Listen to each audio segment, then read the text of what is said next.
Halo semuanya, selamat datang di sesi bedah materi kita. Hari ini kita bakal ngomongin sesuatu yang masif banget. Mesin utama penggerak negara kita, aparatur sipil negara atau yang biasa kita panggil PNS dan PPPK. Bayangin aja, mesin birokrasi ini skalanya luar biasa besar loh. Kita lagi ngomongin sekitar 4,3 juta individu yang ngurusin semuanya, mulai dari urusan surat menyurat di ibu kota sampai layanan kesehatan di pelosok desa.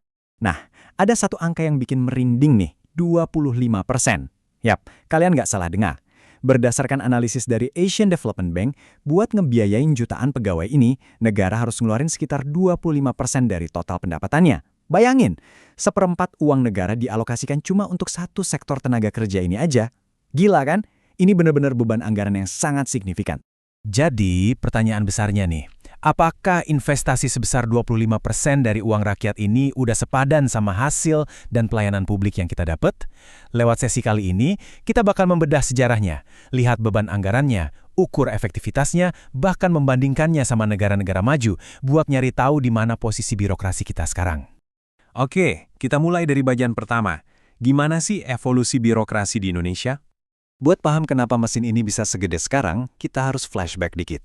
Dulu di era Orde Baru, birokrasi kita itu jumlahnya sangat masif, dan secara politik nempel banget sama penguasa.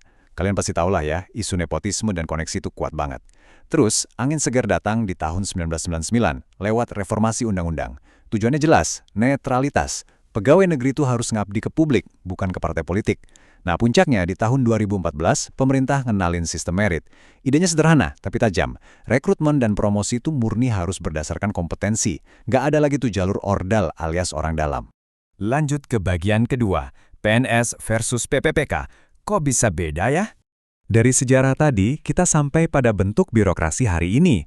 Dari 4,3 juta tenaga kerja di tahun 2022 tadi, nyatanya 92% atau sekitar 3,9 juta orang itu adalah PNS tradisional. Sementara sisanya, yang 8%, itu PPPK atau pegawai berbasis kontrak. Kelihatan banget kan kalau mesin birokrasi kita ini masih sangat bertumpu pada model PNS yang konvensional. Tapi apa sih sebenarnya bedanya?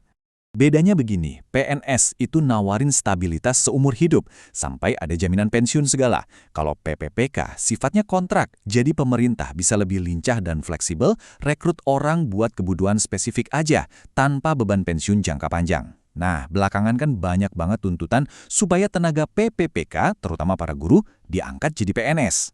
Kalau kita lihat datanya secara objektif, ini tuh dilema struktural yang cukup pelik. Di satu sisi, pahlawan pendidikan ini sangat butuh stabilitas karir. Tapi di sisi lain, kalau semuanya otomatis jadi PNS, pemerintah bakal kembali nanggung beban pensiun seumur hidup yang pastinya bakal sangat menguras kas negara. Ditambah lagi ada dilema rekrutmen zaman now nih. Pemerintah kan lagi butuh-butuhnya talenta digital nih buat ngikutin perkembangan zaman. Tapi masalahnya anak milenial dan Gen Z itu seringkali lebih milih kerja di startup atau unicorn dibanding jadi pegawai pemerintah. Kenapa? Soalnya proses rekrutmen kita masih dinilai kaku, lambat, dan terlalu sentralistik.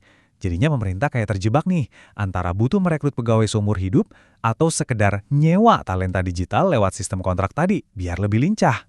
Masuk ke bagian ketiga. Terus mengukur kinerjanya gimana nih? Udah efektif belum sih? Kita udah tahu jumlahnya, kita tahu biayanya. Terus produktivitasnya gimana? Nah, pemerintah sebenarnya udah bikin inovasi keren, namanya e-kinerja. Sistem online ini ngelacak aktivitas harian para pegawai. Tujuannya sangat revolusioner loh, ngubah budaya kerja dari yang tadinya cuma mementingkan absensi fisik alias datang, duduk, diam, menjadi budaya yang fokus pada output dan dampak yang nyata. Jadi, tunjangan kinerja sekarang dibayarin berdasarkan apa yang benar-benar dikerjakan di aplikasi ini.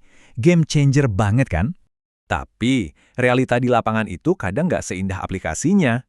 Dari data penilaian sistem merit ini, kelihatan banget kalau reformasi itu masih butuh waktu. Dari 587 instansi pemerintah yang dinilai, ternyata 273 diantaranya masih masuk kategori kurang atau bahkan buruk.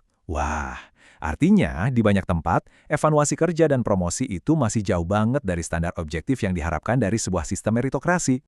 Dan inefisiensi ini dampaknya berasa banget di dunia nyata loh. Bank Dunia bahkan mencatat kalau ngurus izin usaha di Indonesia itu masih ribet dan lambat kalau dibandingin sama tetangga kita, Singapura. Padahal udah ada banyak aturan penyederhanaan birokrasi, kelambatan ini nggak cuma bikin investor asing ragu buat masuk, tapi ujung-ujungnya juga bikin masyarakat frustrasi dan kehilangan kepercayaan sama layanan publik. Makanya, kita perlu bahas bagian keempat, berkaca pada negara maju. Biar tahu apa yang harus diperbaiki, coba kita intip gimana sih negara maju ngelola birokrasinya. Singapura misalnya, mereka itu agresif banget mengampanyakan sektor publik sebagai employer of choice, alias tempat kerja idaman. Buat yang berprestasi, ada jalur karir super cepat dan bonus kinerja yang bikin ngiler. Beda lagi sama Jepang. Mereka ngebangun birokrasi elit yang sangat terpusat. Tes rekrutmennya super ketat, ada pemisahan tegas antara layanan reguler dan khusus, dan profesi ini benar-benar dihormati sama masyarakat. Dari perbandingan tadi, kita bisa narik benang merah. Nggak ada satu sistem yang pas buat semua negara, tapi ada prinsip-prinsip universal kalau mau sukses. Pertama, meritokrasi absolut, kompetensi di atas segalanya, titik. Kedua, transparansi digital. Makanya platform seperti INA Digital di Indonesia harus didorong penuh biar kinerjanya bisa diaudit dengan jelas. Dan ketiga, keberlanjutan fiskal. Pemerintah harus pinter ngatur model penggajian supaya nggak bikin kas negara tekor di masa depan. Disinilah letak pentingnya balancing antara rekrutmen PNS dan PPPK tadi. Dan akhirnya, sampailah kita di bagian terakhir, menuju Indonesia Emas 2045. Pada akhirnya, semua tarik ulur dan reformasi ini punya satu tujuan besar. Menjelang tahun 2045 nanti, pertanyaannya bukan lagi cuma soal bisa nggak kita bayar gaji jutaan pegawai ini. Pertanyaan sesungguhnya adalah, mampukah mesin raksasa ini berubah dari yang cuma pelaksana administratif kaku, jadi agen perubahan yang inovatif, profesional, dan berintegritas tinggi? Apakah investasi seperempat uang negara ini bakal melesatkan Indonesia jadi ekonomi top dunia, atau justru malah menahan laju kita? Itu adalah pertanyaan besar yang patut kita renungkan sama-sama. Terima kasih banget udah nemenin di sesi bedah materi kali ini. Seru kan? Sampai jumpa di topik-topik menarik berikutnya.